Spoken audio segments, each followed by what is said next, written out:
I know I need to build the muscle, like going to the gym. I need to build the muscle of creating content. I need to get used to the process and the routine of creating and putting out content regularly to establish my expertise in my field and to also help level up the industry. So, I try to make my content educational. I try to make it entertaining and fun. I try to bring a viewpoint that is unique to me because, of course, my 24 years of experience in the industry is a kind of a unique lens on the news and punditry of our industry, and I've learned through my consulting engagements. Hi, I'm Kim Tolson, and I'm the traveling therapist. It's my passion to teach therapists how to navigate online private practices and multiple income streams so they can travel the world.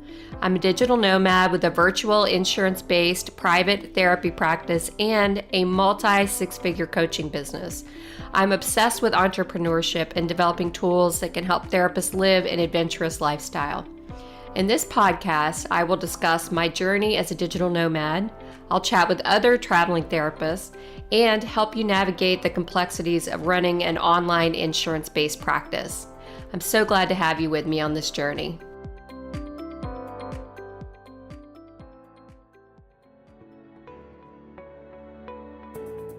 There are challenges at every turn when it comes to managing a private practice. With Alma, clinicians get the support they need to focus on what matters most, delivering great mental health care. When you become a member at Alma, you'll get credentialed with major insurance payers in less than 45 days and access to enhanced reimbursement rates. Plus, you can take advantage of HIPAA-compliant EHR tools like intake forms, progress notes, and treatment planners. Visit helloalma.com/Kim to learn more. That's helloalma.com/KYM to get started. Hey everybody, welcome back to another episode of the Traveling Therapist Podcast. Really excited to have a different type of guest here with us today, Jason Greenwood. He's got a lot of information to share with us. He's not a therapist, but he is an expert in being a digital nomad and also running a business while you're on the road. So he has a lot of great tips to tell us about today. Particularly what I'm interested in is the branding piece. Jason, I'm glad to have you here. I'll let you introduce yourself in a sec. I'm just excited to talk about how we as therapists can brand our private practices, which are our businesses. We're all entrepreneurs running these small businesses or sometimes huge businesses if we're group practice owners. And how do we brand it? And how do we keep our lifestyle going and do all of that at the same time? So, Jason, welcome to the podcast. Please share about yourself. Tell everybody a little bit about yourself. Then let's dive into your tips and tricks to do this on the road. Love it. Thank you, Kim. It's so nice to be a guest on your podcast. And as you rightly point out, I am not a therapist, but I am a digital nomad. I've now lived in 3 countries around the world, currently living in beautiful Puebla, Mexico, which is about 2 hours southeast of Mexico City. I actually grew up in Southern California. And then in my early 20s, my family moved to New Zealand, and I lived in New Zealand for almost 30 years, 28 years. My wife is a Kiwi from New Zealand. My brother-in-law is a Kiwi from New Zealand. My grandfather was a Kiwi, so that's the connection with New Zealand. My sister, my brother-in-law, my 2 nephews, and my mom all live in Brisbane, Australia now. Your audience may not know, with a New Zealand passport, you can live in Australia and vice versa. If you've got an Australian passport, you can live in New Zealand. And so they live over there.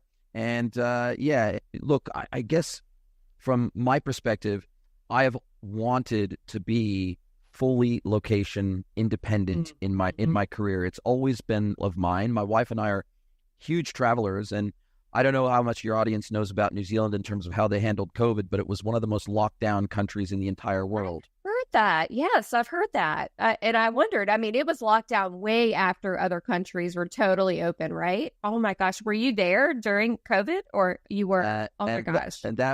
That was one of the reasons that prompted to decide to move out of New Zealand was how New Zealand handled COVID. And we were locked down for effectively 3 years. And the border was closed and you could get out, but you couldn't get back in because the required quarantine was a lottery. You actually had an online lottery to get a place in their quarantine for 14 days when you came back to New Zealand. And they only had a very, very limited number of places in quarantine. And so we knew if we left New Zealand, we wouldn't be able to get back in again, at least anytime soon. And so we were effectively locked down in our country for about 3 years. And so we were lots of other reasons we wanted to move out of New Zealand, but that was kind of the straw that broke the camel's back. Yeah. And in order to be able to do that, I needed to be able to run my business fully remotely. And luckily, the one silver lining of COVID, one of the upsides of COVID, was the fact that customers who maybe previously expected to at least meet me one time in person before they signed on the dotted line, that even that expectation went away. Like we've always, working in the digital space as an e-commerce consultant and having run and built agencies and worked inside brands, we could always do what we do remotely, but customers didn't necessarily always think that. But COVID kind of put paid to that because everybody got used to doing everything on Zoom, Google Meet, Teams. They got used to doing everything remotely, and that's the silver lining out of COVID for me, was that now I could easily take on clients all around the world, and they had zero expectation they would ever meet me in person. Now, luckily, I've been able to meet some of those clients in person when I'm visiting their country or in their neighborhood. Then I'll go out of my way to go and visit them in person, but they have no expectation that they'll meet me in person. So that was the silver lining of COVID for us. Absolutely. Yeah. Same for therapists. I mean, some of us, I was already online, but it was like really kind of taboo still. And then once COVID hit, now it's like nothing. I mean, it's just the norm, for a lot of therapists now. So, and for traveling therapists, I mean, it opened up a whole new world. Like I literally never have to have an office again. Thank God. I can literally be anywhere in New Zealand if I want to and still see my clients just the same as I could at home. So yeah, that's been a really big game changer for therapists in general, every business, I'm sure. Yeah. Yeah, I mean, obviously, if you're a builder or you're doing something that requires, we're a bit fortunate, I guess. If you're a knowledge worker and you can do what you do online and you can deliver services, really just visually, that's really all that is required is a visual communication medium and obviously audio. We're very blessed to be able to do what we do because there are so many people in their industries requires them to do that work physically in person. So yeah, I definitely consider myself blessed and lucky to be able to do what I do remotely for sure. Yes, love it. So tell us about it. Like, where do we start? If first of all, with the branding piece, a lot of therapists really struggle with that. Like, how do I brand? How do I market my private practice? And then add on to it, gosh, I might have a different background every single day, or, I might just like have a different time zone, or might have to all of a sudden change your appointments that were at 6 a.m. to 6 p.m. And we're going to have to be adaptable to that. So how does a therapist work with that stuff and then brand, even if they're branding like the lifestyle that they're nomadic with their business? Like, how does somebody go about that? What's the thought? What do you do about it? Yeah, my advice to anybody who is trying to build a personal brand and then business kind of off the backside of that personal brand is to do exactly what Gary Vee kicked my ass enough times through his content, which is, his advice is, first of all, build a personal brand before you need it, before you need to monetize it. Second of all, build an audience that actually wants to hear from you before you need to monetize them. And then third, if you think you're a thought leader, put your thoughts out there and let the market decide whether you are or you aren't. So I was into Gary Vee, and it's going back about to go, and I was listening to him pretty religiously, and I just got sick of him beating in my ear, if you think you're a thought leader, put your thoughts out there and let the market decide. And I just heard that enough times that I was like, okay, I get it, Gary Vee. I need to be putting out content. I was actually an employee. I was actually working inside of a brand at that time as e-commerce manager and director for the company. And so when I first started creating content, it wasn't like I was trying to add business, or it wasn't like I was trying to build a personal brand so that I could immediately monetize it. That wasn't the goal. The goal was, okay, I know I need to build the muscle, like going to the gym. I need to build the muscle of creating content. I need to get used to the process and the routine of creating and putting out content regularly to establish my expertise in my field and to also help level up the industry. So, I try to make my content educational. I try to make it entertaining and fun. I try to bring a viewpoint that is unique to me because, of course, my 24 years of experience in the industry is a kind of a unique lens on the news and punditry of our industry. And I've learned through my consulting engagements and all those things, that's the one thing that no one can replicate, even if they're in theory better to you. They can't replicate your exact experience set, and that's what differentiates you. And so I think that, well, I'm assuming also that therapists sometimes think the only way I can produce content is video, or the only way I can produce content is maybe a audio podcast or whatever it might be. But actually, there are mediums out there for whatever you are most comfortable, whatever format of content you are most comfortable creating. There are platforms out there that support that type of content. I love that. In my coaching all the time, because I get a lot of therapists that want to have multiple income streams. So not only be a therapist, but also content creators or product creators that they're selling to other therapists or, you know, their clientele that meet their niche or whatever. And that's the question over and over. It's like, Kim, I am not going to go live on a video in a Facebook group ever. It's not going to happen. If I can't do that, I'm stuck already. Like it's I'm never going to be able to make money from this. And, you know, I love that advice. So what do you advise? Like, how do they find it? Like, how do they like tune into what type of content they're good at or they want to do? And then how do they put it out there? You know, do you have advice around that? Well, the first thing I would say is you're probably going to be shit at it at the start, no matter what. Yeah. Now the great thing is that's not a problem because when you first start out, you won't have an audience. And so, you know, as you learn and as you get better and as you put out a greater volume of content, so your audience will grow alongside that. And so therefore, by the time you've got a decent sized audience, you'll probably be pretty darn good at creating the type of content you want to create. Yeah. Second of all, I think most people know whether they're comfortable writing long form blog articles, whether they're happy writing short form written social media posts, whether they want to be on Reddit, whether they want to be on Medium, most people know whether they're comfortable with video, audio, written form. Most people know which thing they're the most comfortable starting with.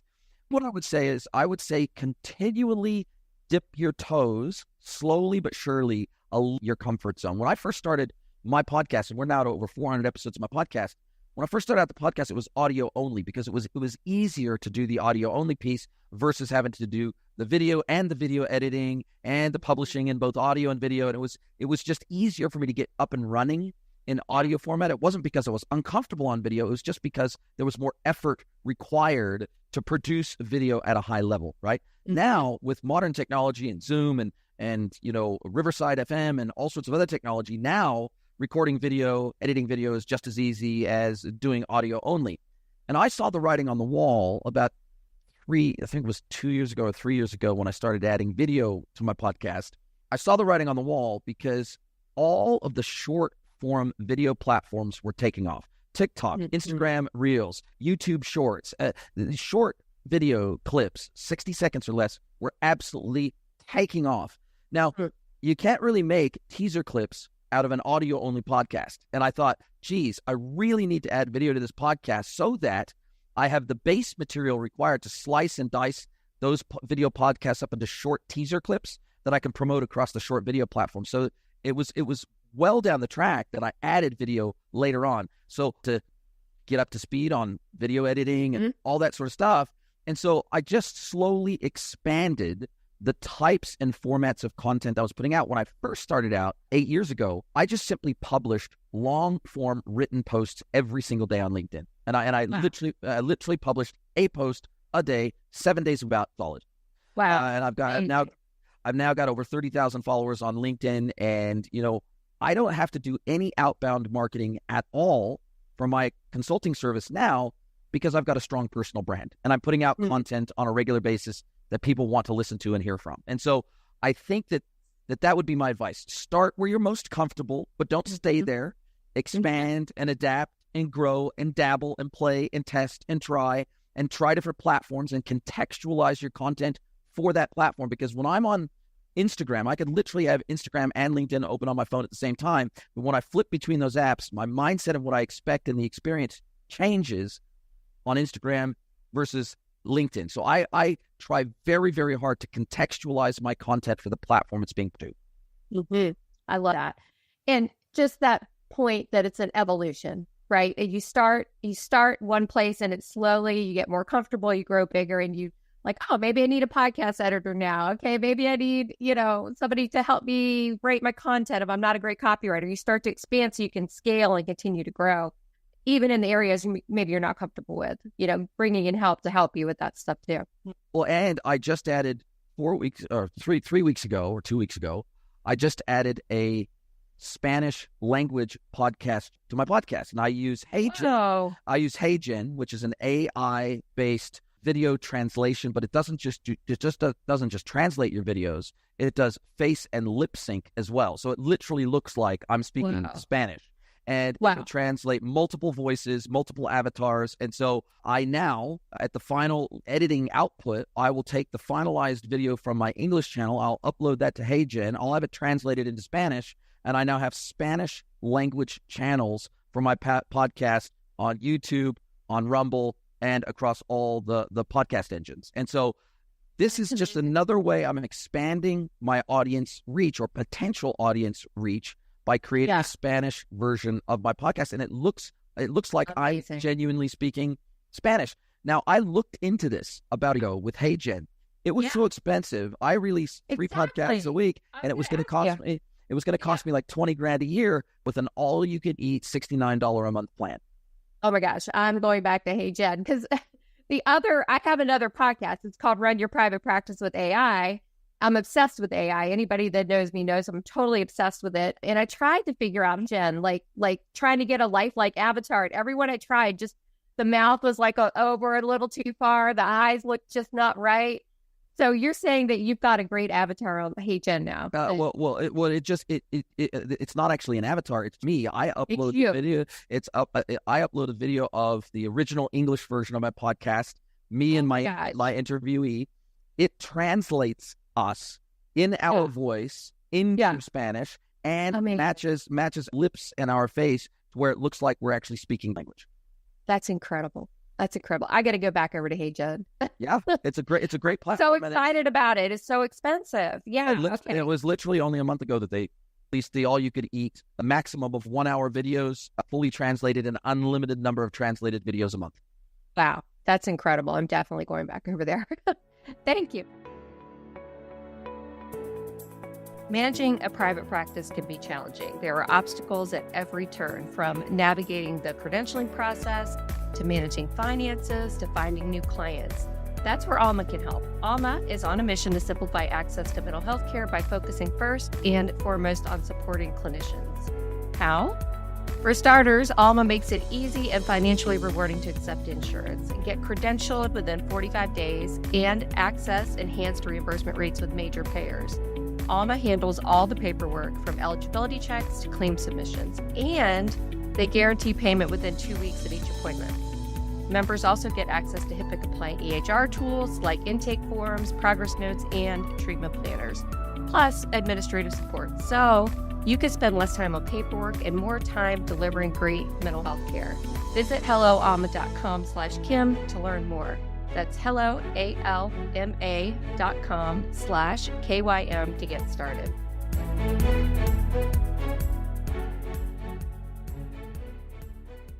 And that's another part of this, like branding and evolving and growing your business and scaling, and also being able to just like live a fun life, living in different countries, is the use of AI. I'm so excited about it, just how AI is incorporating into our life and helping us build these businesses, maybe with skills and systemization that we couldn't do before. You know, it's becoming way more affordable to bring in tools like HeyGen. I use Descript and their AI stuff. I use Descript. It's amazing. I love Descript. So anyway, I have to have you on the Run Your Private Practice with AI podcast too. Yes. To talk about I use AI. One other tip is I use Blogger, which is an AI form that converts my video content from YouTube into full-length blog articles. Amazing. And so I do that too, and I upload that to my website as, you know, and it's great long-form content that Google indexes. And then what I do, I embed the full video of the full version of that podcast video episode. I embed the YouTube video base of the article, so if they want to see the whole video, they can see it. So repurposing of content is also a very, very big deal in allowing you to scale. I love that so much. And there's so many tools. Every day there's a new tool I'm seeing that like revolutionized basically my entire business using like AI technology. So super excited to hear you talking about that. Anybody listening, you know, AI is the future. And if you're trying to do this with multiple income streams and be a therapist and still see your clients, but just live all over the place, AI is the answer to this. A lot of the streamlining and making it a lot easier. Like you said, just repurposing a lot of content in a lot of different ways so you can be all over the place at once. Yeah. Thanks for talking about that. I love that. Gosh, there was something I was going to ask you about when you said it earlier. Now I can't remember. Oh, give us some tips on if if you're trying to put things out there to the world and people don't want to hear what you're saying, you're not really the thought leader you think you are. What do you do about that? What if you just got this passion to like scale and share to the world, but nobody's listening? Do you have any tips around how to like reimagine what you're trying to do or try to get audience feedback to find that like perfect niche that you can scale and put out to the world and people want to hear about? I'm a big believer in the fact that your vibe attracts your tribe. So there is a cohort out there somewhere that will be interested in your content. You just have to find them, and it's more like moths to a flame. You have to continue producing in a niche that I think you can speak competently about, because there's nothing worse than seeing someone talk about something just for the likes and the views, and you realize this person actually doesn't know anything about what they're talking about. They see that this is the latest hot trend to talk about, and the reason they're talking about it, not because they know it, not because they love it or passionate about it, but because they think it's going to go viral. And those people, oftentimes when they chase trends, it's really difficult to stay on the cusp of every new trend. So for me, what I've tried to do is I've just tried to stay really true to my roots, and eventually those people that are interested in the same things as me have found me. And it's taken years. It's taken years to build up that audience. It's something that happens overnight. Sure, you may have some, one video that goes viral or something like that explodes your subscribers quickly. But oftentimes I find that virality is a double-edged sword. It looks really good on paper, but oftentimes the people that you pull in on that single viral video are people that won't necessarily like the rest of your content. And so they won't necessarily be committed for the long term. They won't be part of your tribe.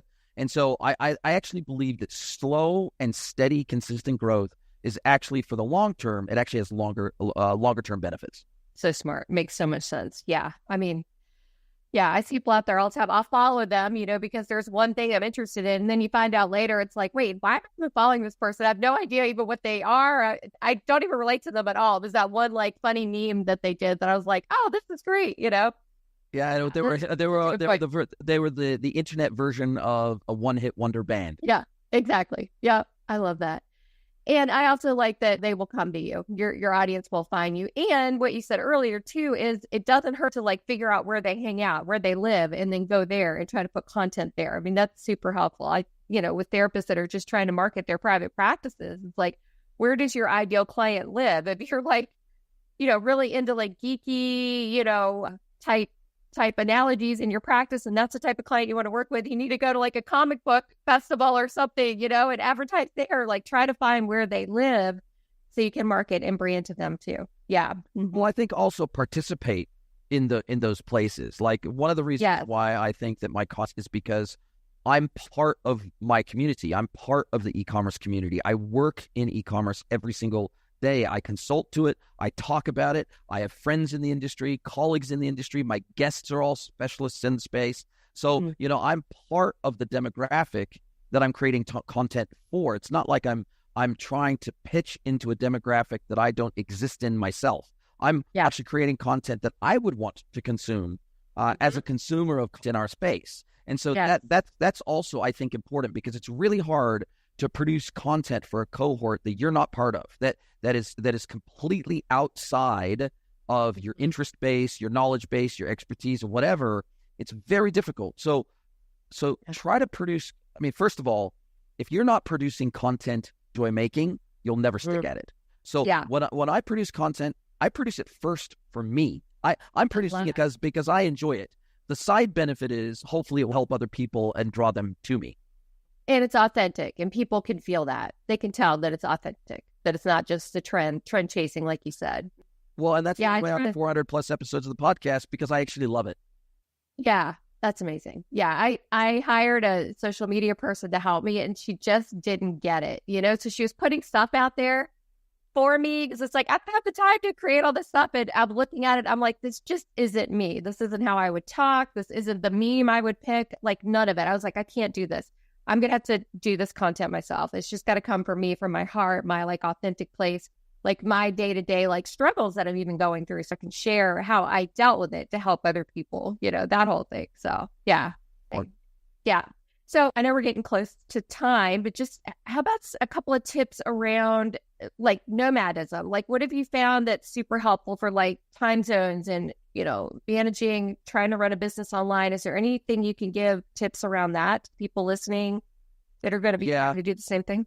Certainly using tools like I was using Calendly for a very long time in terms of booking. It converts where my current time zone is into whoever wants to book it. It shows the times in their time zone in terms of my availability, so I don't have to think about time zones anymore. Now Google has released, because I use G Suite for my business to run my business, and Google out with effectively an equivalent of Calendly, and it's just part of Google Calendar. And so I've saved some money, and I've given away Calendly, and that do it. Now I have a publishable link to my calendar, which I put into my signature of my emails, and I publish it everywhere so that people can book directly in my calendar. And it does the same thing. It shows my availability in their time zone when they go to book, regardless of where they are in the world. So I think that's a biggie. Second one is when you travel, at least for us, we traveled all around Mexico. We spent all of 2023 traveling around Mexico. We did 20,000 kilometers last year traveling around Mexico. And so we covered a lot of ground. And we had to, when my wife was all the places we would stay, whether it be an Airbnb or a hotel or an apartment or whatever it is, we had to think about three things. It had to be dog friendly because we have a dog.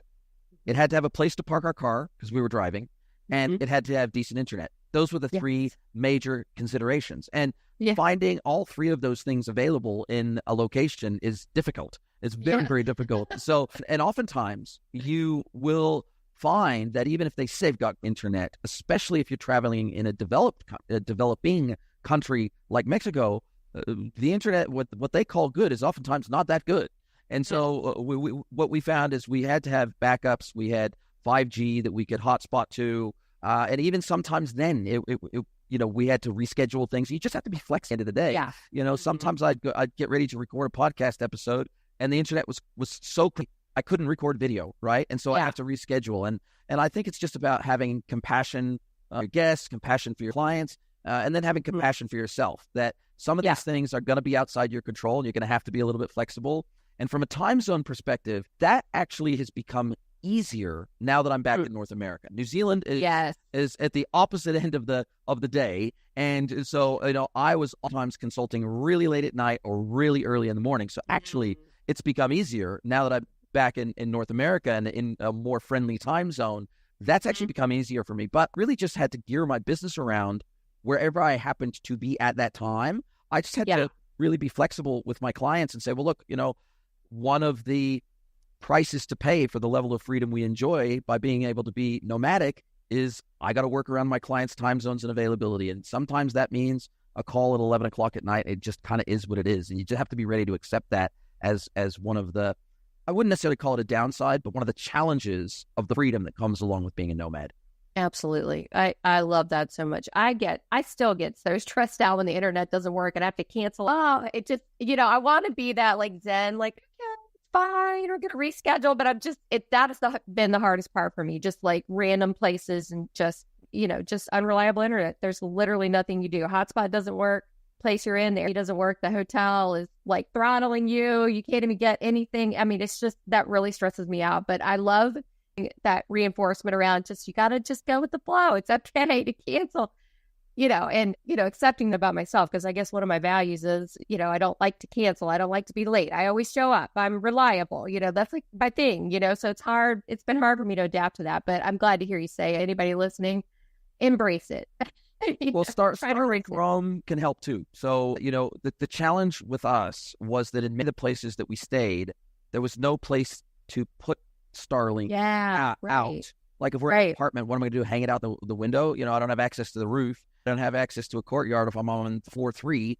So it won't work for everyone. But if you are operating out of, say, a fifth wheeler or a caravan or a motorhome, for example, or something like that, Starlink Roam can be a solution. And we actually have Starlink. We've bought a townhouse in Puebla, and we have Starlink now. We didn't want any terrestrial crap that they offer here. So we got Starlink. It's on our roof, and it's amazing. Starlink is absolutely incredible. I can't recommend it highly enough.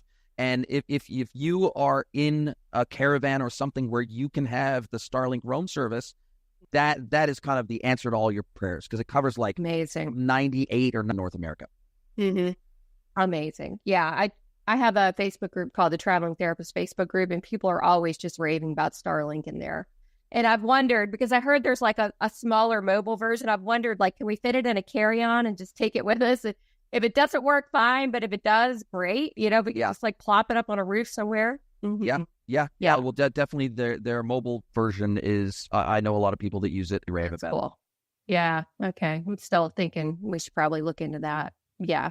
Amazing tips. Thank you. So great. So how do people reach you? Like, do you work B2B, right? Like you would help like a therapist with a branding issue to help with e-commerce and that sort of thing. Do you work with therapists? I'm not even sure what you offer that way. Not really. I'm focused on B2B brands selling physical products. They're selling like manufacturers, wholesalers, and distributors, helping set up helping architect their digital channels and their commerce solution stack. And I work doing around 20 million plus a year in revenue, and are looking to rapidly scale their business. And so I go in and I do deep dive discovery into their business. I do technical discovery, operational discovery inside their business. I help them with data engineering, help them with process engineering, process design, etc. And then I help them with platform search and select, partner search and select, the whole 9 yards. So that's really what I specialize in. And I also consult to agencies for B2B that want to build a B2B practice. I consult to investors that want to invest in space, as well as vendors that sell software into the space. I consult with them as well. So it's a very fun part of it's a very fun practice to be a part of. If you're learning more about e-commerce and just general interest in e-commerce, check out my podcast, The E-Commerce Edge with Jason Greenwood. It's on all podcast engines and YouTube. And then I'm on LinkedIn, and I publish probably of all channels. That's probably apart from the podcast, that's where I publish content most frequently. Jason Greenwood on LinkedIn. And then, not necessarily relevant to your audience, but my website is greenwoodconsulting.net. Yeah. Amazing. Thank you so much. Thanks for taking the time. These are great tips. It's going to help everyone listening immensely that are trying to do both brand and do the digital nomad thing. Yeah. Totally. My pleasure. Thank you so much for hosting me. It was a lot of fun. Thank you so much for listening to the Traveling Therapist podcast. For show notes, links, and downloads, head over to thetravelingtherapist.com, where you'll be able to learn more about my journey, the courses I've created for you, and other exciting resources to make your dreams become a reality. If you've enjoyed this episode, please share with your traveling therapist friends, subscribe to the podcast, and if you love this episode, please leave a review.